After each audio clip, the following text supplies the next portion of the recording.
Good day to all. Hello learners. இன்று நாம் he went there himself மற்றும் he went there on his own என்ற இரு வகையான சொற்றொடர்களின் வேறுபாட்டை பார்ப்போம்.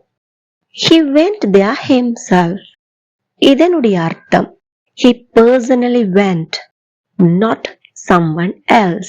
வேறு யாரும் அல்ல, அவனே நேரில் சென்றான். அதாவது எங்களோட ஃபோக்கஸ் எங்க இருக்குன்னு சொன்னா emphasizes the person who did the action. செயலை செய்த நபர் மீது எங்களுடைய ஃபோக்கஸ் இருக்குது.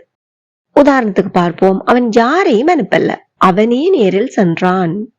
He didn't send anyone. He went there himself. He didn't send anyone. He went there himself.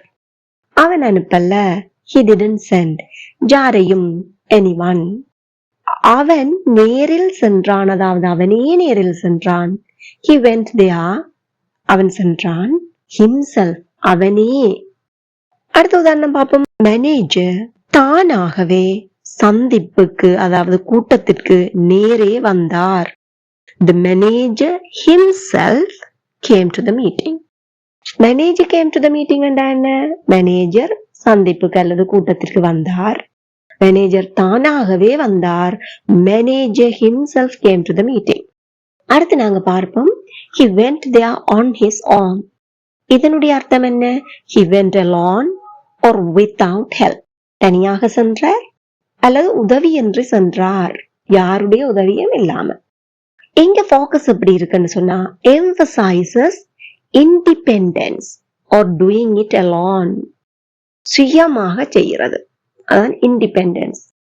Dependent என்ன? யாராவது ஒருவர்ல தங்கி இருக்கிறது. இங்கே இண்டிபெண்டன்ஸ், சுதந்திரமாக, சுயமாக. உதாரணத்தை பார்ப்போம். அவன் யாரிடமும் கேட்கல, தனியாகவே போனான். எங்க? அங்க. He didn't ask anyone. He went there on his own. He didn't ask anyone. He went there on his own. எல்லாரும் நமக்கு வாயை திறந்து சொல்லி பாருங்க.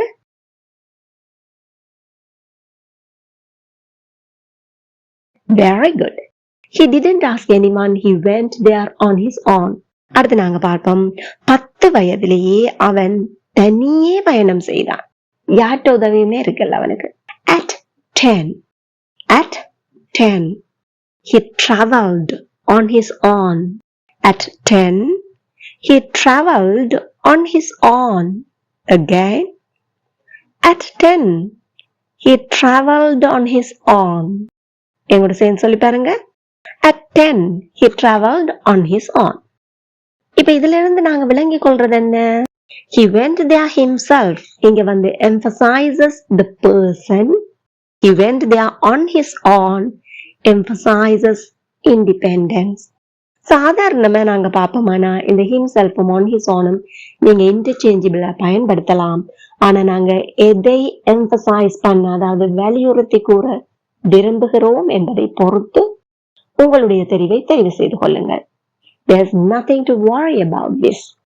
If you want to emphasize the person, use himself.